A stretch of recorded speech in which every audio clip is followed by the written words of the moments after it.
Assalamualaikum warahmatullahi wabarakatuh. Apa kabar kalian? Semoga kalian baik-baik saja dan tetap diberikan kesehatan oleh Allah Subhanahu wa Ta'ala. Bantu channel kami dengan cara subscribe dan tekan tombol lonceng kalian. Terima kasih. Semoga kisah ini bermanfaat. Setiap bulan ibuku minta kiriman uang. Ketika aku bercerai dan kembali ke rumah ibuku, mendengar keluhan ibuku, aku bergegas untuk pergi. Namaku Yumin dan saya berusia 29 tahun. Saya lahir di desa terpencil di mana anak laki-laki lebih penting daripada perempuan. Orang tuaku adalah petani biasa dan aku memiliki adik laki-laki yang usianya 4 tahun lebih muda dariku. Orang tuaku lebih menyayangi adik laki-lakiku sejak dia masih kecil.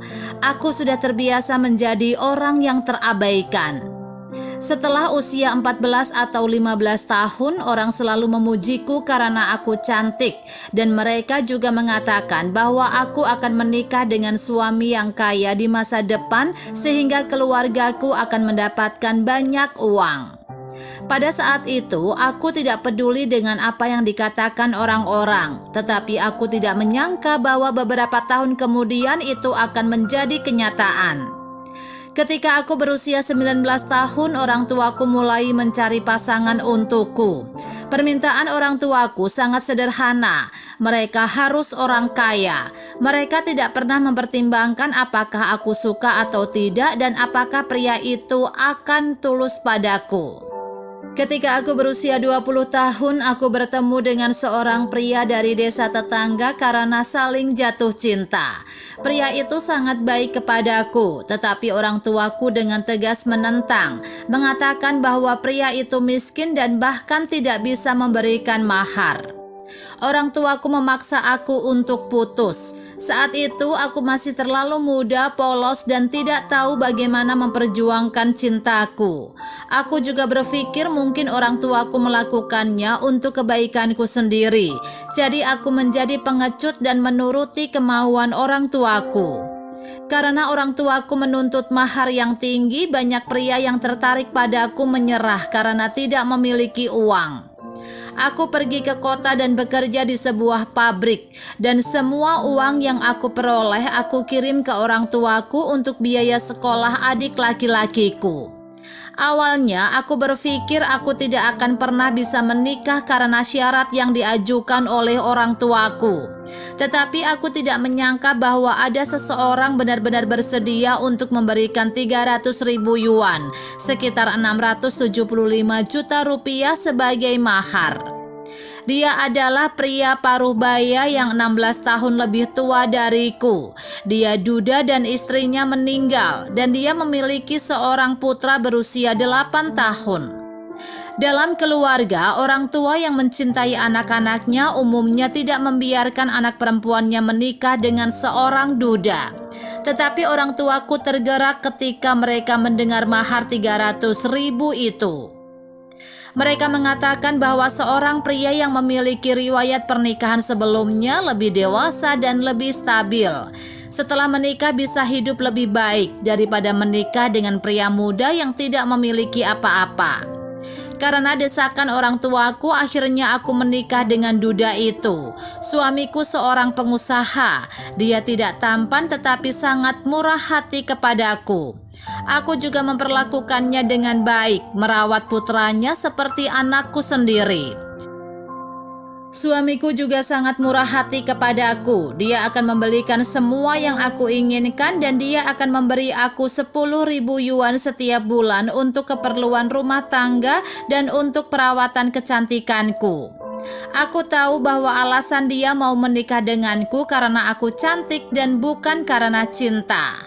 Kadang-kadang ketika aku melihat dia mendengkur di sebelahku, aku bahkan tidak tahu apakah itu benar atau salah untuk menikah dengannya. Tetapi orang tuaku adalah yang paling bahagia karena pernikahanku, karena adik laki-lakiku telah lulus dan menikah. Ibuku berkata bahwa kakak perempuan tertua seperti seorang ibu dan menyuruhku memenuhi kebutuhan adikku. Orang tuaku datang untuk meminta uang setiap 3 hari sekali, dan uang yang diberikan suamiku cepat habis, jadi aku meminta uang pada suamiku dengan alasan yang berbeda. Sekali atau 2 kali meminta itu tidak menjadi masalah, tetapi ketika aku lebih sering meminta, suamiku agak marah berkata kepadaku, "Apakah kamu pikir uangku datangnya dari angin? Berapa kali kamu minta uang bulan ini?" Aku menundukkan kepalaku dengan rasa bersalah dan tidak berani berbicara. Namun orang tuaku selalu memiliki banyak alasan untuk meminta uang padaku. Jika kandang babi rusak, dia minta uang padaku untuk memperbaikinya. Mereka pikir aku memiliki kehidupan yang baik, tetapi mereka tidak tahu kehidupan yang aku jalani di sini dan betapa buruknya itu. Aku sudah menikah selama beberapa tahun dan aku belum melahirkan seorang anak. Suami sudah mulai tidak menyukaiku. Selain itu, aku telah menghabiskan begitu banyak uang setiap bulan tanpa bisa melakukan perawatan kecantikanku, dan aku secara bertahap terlihat semakin tua. Jadi tidak butuh waktu lama bagi suamiku untuk menceraikan aku.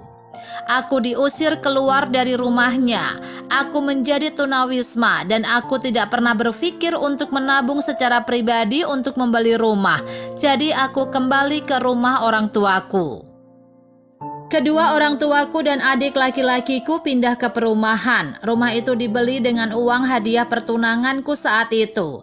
Kemudian dengan bantuanku adik laki-lakiku memiliki rumah lagi di tempat lain. Sekarang aku sudah bercerai. Seharusnya tidak masalah aku menginap di rumahnya untuk sementara waktu. Ketika aku sampai di rumah, orang tuaku memperlakukanku dengan hangat dan memasak semua hidangan favoritku. Aku merasa ada yang salah dengan cara mereka memandangku.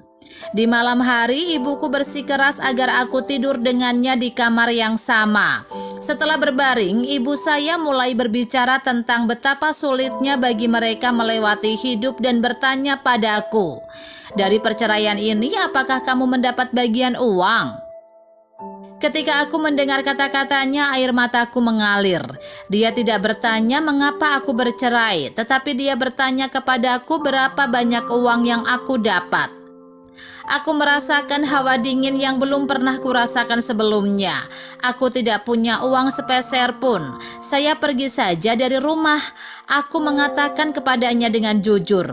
Aku tidak percaya pada awalnya, tetapi aku berulang kali menekankan dan akhirnya ibuku percaya.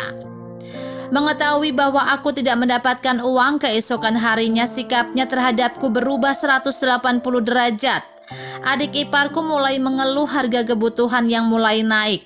Dia juga mengatakan bahwa sekarang rumahnya terlalu ramai dan semakin banyak orang, sehingga tidak bisa hidup dengan tenang. Ibuku juga mengingatkan bahwa sekarang adikku akan menikah dan berada di bawah banyak tekanan. Sebagai seorang kakak, aku harus memikirkannya dan tidak tinggal di rumah adiknya sepanjang waktu.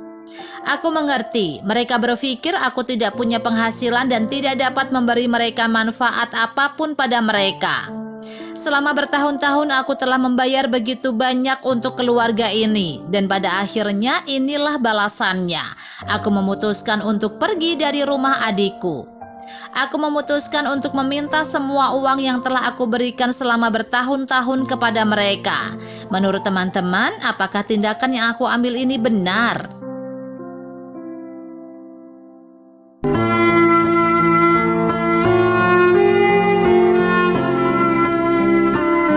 Assalamualaikum warahmatullahi wabarakatuh. Apa kabar kalian? Semoga kalian baik-baik saja dan tetap diberikan kesehatan oleh Allah Subhanahu wa taala. Bantu channel kami dengan cara subscribe dan tekan tombol lonceng kalian. Terima kasih. Semoga kisah ini bermanfaat.